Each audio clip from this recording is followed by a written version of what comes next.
To think that we've gone from hating Cleon as the Emperor to feeling for Day as this human being for the first time has been such an interesting character arc, um, from where we saw the beginning of the show start off in season one and where we are now in season three. I'm just Everybody is doing a great job with their portrayals. Episode three, the mule, it makes a big splash in this one, but also a whole bunch of stuff comes crashing down. But we also get a whole bunch of other reveals. Phenomenal. I'd say this is the best episode of the season so far. So let's dive in. I don't do spoiler free, so if you haven't watched the episode yet, make sure to go away and watch it first. You've had your warning. So we start off getting a flashback to 3 years ago when Dawn, um, in his curiosity to seek out the past and learn more about psychohistory and the artifact that Demerzel carries, he wants to track down the original manuscript that Harry Seldon wrote about psychohistory. And his search takes him to this library where he meets with the librarian. And he goes down alone with her.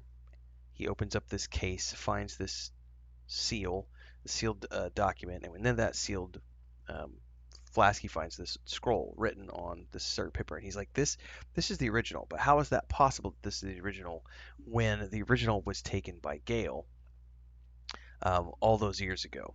And how is it possible that the original is here? This is not a, you know, fraud. This is the real thing. And the librarian gives this cryptic answer that I have been instructed that if someone were to come along with these questions seeking this document, to tell them that they need to meet with someone special. And so um, Dawn goes in incognito and meets up with none other than Gail herself at this cafe. And they have a discussion about psychohistory and things of the past, things that are coming, and they form this unlikely. Um, it's sort of like a loose alliance. It's kind of like this. He believes her is what it comes down to. Dawn believes in psychohistory because Demerzel has the artifact, and he also wants to understand how they can avoid potentially the fall of humanity. And she says that whenever we hear the name of the mule, we will, for now we'll just have conversations, but when that time comes, we will need to talk.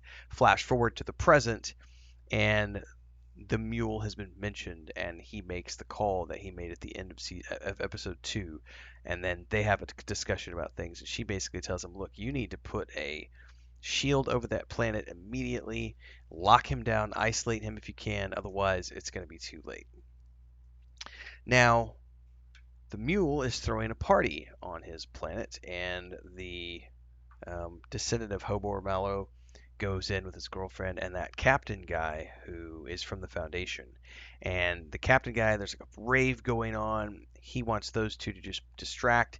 He goes in and goes to inspect, but as he gets close to the mule, he gets hit with this wave of psychic energy. And because he's been trained by the Foundation, he's able to resist it, but it hits him, and it's so bad it knocks him to his knee, and he comes up, and his eye is like completely um, blood, filled with blood, and he panically goes, "We have to leave now," and he runs out of the party, gets on his ship, his eyes all nasty looking. He punches in, puts his device into the ship, and he warps out. Where he's going, nobody knows. Probably back to the Foundation to report. Meanwhile, um, Homer Mallow's descendant and his girlfriend, they're, basically debutantes at this point. And they decide that they're going to try to learn more while they're there. And so she goes off to talk to the bard, this musician who the mule has hired to play music, while Mallow goes in to have a discussion with the mule. It does not go as planned. Like, the guy goes to, like, takes a fruit peeler, vegetable peeler to his hand, and starts to peel off the skin. And just at the last second, because he's got these little robots that follow him around, filming everything because he's like a reality star. They flashbang the mule in his face. They escape. taking with them the mule's prized singer, his bard, and they get off on a ship and they warp out, which pisses the mule off, and he then proceeds to waylaced way waylaced is that the way to say that to the jump gate station, but he doesn't want anybody to know yet, and he tells his soldiers to keep things quiet.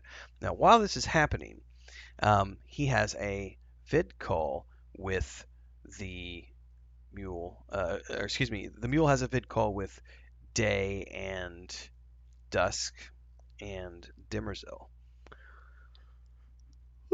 Excuse me. And in this call, basically he tells the Cleons to get fucked. Um, you don't know anything about war. You've lived in comfort your whole life. Don't threaten me. I've been killing since I was a kid. You don't know anything about this. And they hear somebody screaming in the background, like, "What's that?" He's just like, "Housekeeping," and that's literally his men killing everybody at the jump gates. And Dawn tries to convince. Quick commercial break, everyone, to celebrate and give thanks to all of these amazing people who keep me on the air full time. Really appreciate the support. All you got to do is join as a member. You get access to private videos. You can also do super thanks on any upload or super chats and stickers on any live stream or premiere you see. And beyond that, don't forget we're multi streaming over on Twitch now, so you can support over there as well. Thanks so much to everybody. Let's get back to the video at hand. Day and um, Dusk to help him vote to put the shield over Trantor, but the two brothers resist. Not Trantor, sorry, I forget the name of this planet. Kelglor or Kelgan. And they say no, and he's like, fine, we'll at least put probes up. But I think they're going to be too late considering he's already taken over the jump gate. But we don't know where he's going with that yet.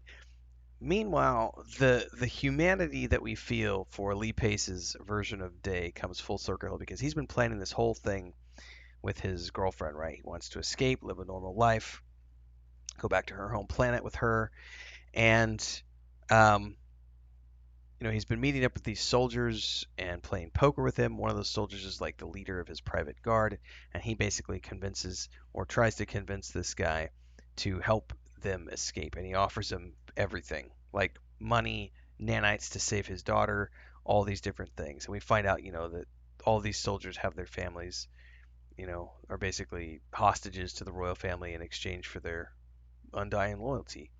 And he offers to free the guy's family and give nanites to his sick daughter, and if they'll only help him escape. And that while this is going on, like they go away from that meeting, and he's elevated and he's happy because he's like, we're finally gonna get free. And he's talking to his girlfriend Song, and they have this moment where he sees Dimmerzell off in the distance, and he gets all scared, and he's like, let's just be quiet. We don't want her to see us. And she's like, she's out of earshot. And he's like, no, it will hear. And she's like, why do you keep referring to her as it? And he breaks this secret, and he tells her she's a robot. And Song acts like she doesn't understand. When they get back to their pad, and um, as they're sitting there discussing their escape plan, she wants to know more about robots, and she says, well, maybe we shouldn't leave. Um, if it is as you say, and it's such a dangerous place out there, perhaps we should stay close to the palace, and stay close to Dimmerzell if she is a robot, because that will keep us safe. And you know, he's like, no, not you too. Like, we're gonna escape. We're gonna have normal lives. Dimmerzell shows up to haul him away to this meeting with his brothers, and as they're leaving, Dimmerzell looks back and she sees Song, and Song does this like movement where she taps her arm and raises her hand, and we don't know what that means until we get to the end of the episode, because after the meeting with his brothers, Day goes back and he finds Dimmerzell in his chambers. And she reveals that the gesture that Song did was this ancient gesture that has been banned for thousands of years from a cult of people who worship robots. And um, rather than allow the worship of robots to come back, she wiped Song's memory and she sent her home. And but the only reason she didn't kill her was because of of her feelings for Day. And that when she explains this to Day, she's like, I did this for you, otherwise I would have killed her. But and he's just livid and get the fuck out. So it's just you feel feel for him because we get the fade to black as he's just absolutely raging because he just found out that the soldier guy agreed to his terms like right before this scene, and he shows up to talk to his girlfriend and she's no longer there. So now he's feeling completely impotent. And he feels once again that Demerzel is controlling everything, and you feel for him for probably maybe not the first time I felt emotion for his character, but definitely starting to view him as a human being because he's very, very disillusioned with this whole concept of being Cleon. Phenomenal episode, my favorite one of the season so far, but we're still early. We still got a lot more runway ahead of us. So tune into the next one. We'll be back next week for more Foundation. We're reviewing lots of stuff in between, so check all the other shows out. Daily streams at 4:35 a.m. Central on YouTube and Twitch. And I'll see everybody in the next one.